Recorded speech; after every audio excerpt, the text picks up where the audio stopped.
Okay, so I'm going to tell you a little bit of a story about a BMW day I was lucky enough to go on a couple of years back, where I got to drive some of the most up-to-date M cars, have a passenger lap in an M3 with a touring car driver called Andy Prio, and basically the big change between going from Hondas to BMWs. My best friend Rich, his old man used to drive brand new BMWs every time they came out, and we got an opportunity to go to Brands Hatch for a bit of a sort of promotional BMW day, but ultimately a bit of fun. Up until that point we were driving this Honda CRX, and previously to that this Honda Civic as our track cars, both owned by my mate Rich, and both loads of fun. We had lots of good times with it. My mate Adam at that point had this CRX. I had a white one similar to that before it, and my mate Dave, which is on the left driving there, was driving his S2000. We loved Hondas. We used to take them everywhere with us. We went to the Nürburgring, we went to Caldwell Park, we went to Mallory Park, and we used to film it all on a shocking mount, which is actually my mother's camera on a steering rack end. So yes, along comes this opportunity to come and drive some of these beautiful BMWs on this BMW day at Brands Hatch. One of the highlights of the day was getting a driver in, curiously, eagle-eyed of you will notice, in an old M3 at this point, with Andy Prio as the helmsman. One of the most thrilling experiences of my life, being thrown around Brands Hatch Indy Circuit by one of the best world touring car drivers on the planet, at breakneck speeds and in a fashion which you thought was possibly impossible. And off we go. We get a chance to drive every M car which was in the range being released at that point. So this is the time when they released the M4, the new M3, the M235i, the M135i, the M6. They had a promo for the i8 and the i3 there at the time as well. They weren't on the road yet, but we got to see a couple of them. And we were very, very lucky boys. We got to have a shot at driving each one of them around the track.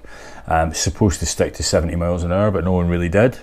And we got a chance to do what you see on screen now, which was drive the M3 with an instructor around Brands Hatch for a kind of bit more of a proper lap. Now I will say they were being cautious. You know, we were only allowed to use 4th and 5th gear.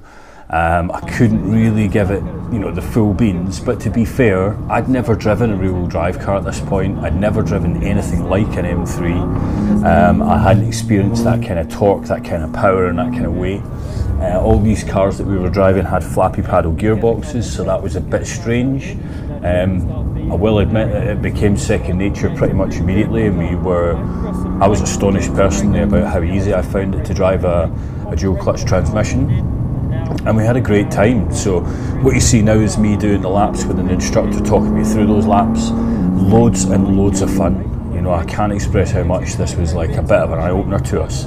Up until this point we've been driving Hondas and loving them, but they've got a limit to how powerful they are. Unless you engine swap them, you start doing a lot of crazy stuff to them, then you know they're talking about 160 brake horsepower, front wheel drive, loads of fun, but a limit to the top speed that you can get. And to be fair with all of the Hondas, one thing that we definitely experienced was the ability to have to, you've got to kind of wring the neck out of a Honda to get what feels like the best out of it. One of the most important things we saw when we came to do this BMW day is how they take the tracks so easily. It's a much more laid back experience. You don't feel like you really have to nail the car at every corner to get to where we were with the CRX, which meant that immediately then there was a huge opening for us to improve, to go faster, to learn a bit more about cars that were a bit more serious for going on track with. So yes, I'll let you sit back and watch some more of this track time, and then I'll show you what happened when we left this BMW day.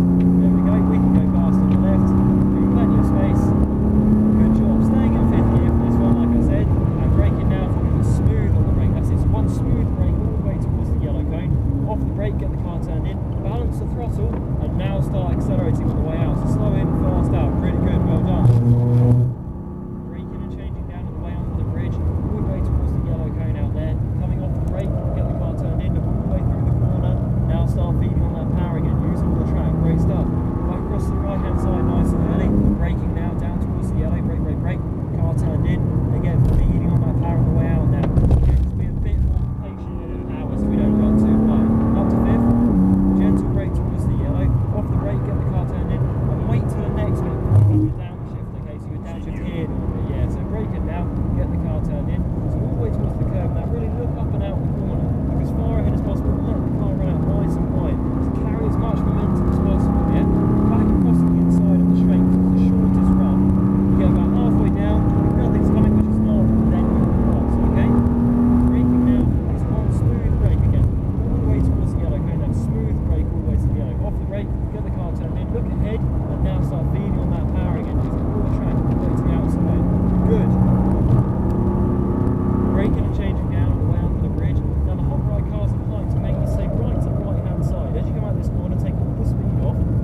see how much better angle we approach the corner from now, yeah?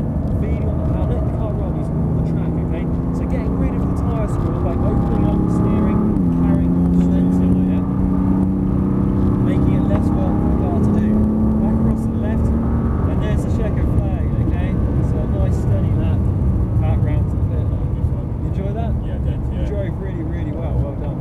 So there you go, that's a lap's coming to an end. As you can see, nothing massively spectacular, but my god, did it make us smile, as you'll probably see from these next pictures here.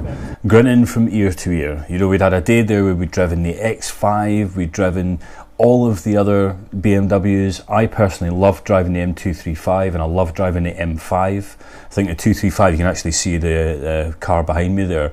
I drove a manual gearbox one of them and it really blew me away. I'd love to drive an M2. Again, a couple of more pictures of us with grinning from ear to ear, and pretty quickly then my mate Rich went and ditched the CRX and bought himself a 323, which you can see here. That was its first trip to the Nürburgring, I believe, and then I went and bought the 323 that you saw on the channel earlier on, the Arctic Grey one, that did me for a good year or so, and then immediately I went and purchased my 328, which you now know is the car that I'm currently involved with, and it gives me much pleasure. As you can see from Natalie's face there's a huge smile on those lips. Dave has since got rid of the S2000 and now drives this 325, which has a little bit of working to do on it, but it's good fun. Natalie might have gone and bought an M3. Now, you've not seen much of that, you will be seeing more of it. If you've been following my Instagram, you'd have seen the engine. And then yeah, as for Adam, he's stuck with Hondas. What does he care about BMWs that are rear-wheel drive and got lots of power? The man's got a Cobra in the garage, so he's stuck with the ZP3s. Nothing wrong with them, great wee car, still loves it, still makes him smile. So there you go, that's kind of our car history and why we changed from BMW to Honda. I hope it kind of makes sense and it shows you some of the reasons why you see so many of these guys from the Honda scene move over to the BMW scene. I'm not turning back, folks. Let's stick out with the E36 and see what happens in the future. But yeah, there you go. Thanks very much for watching.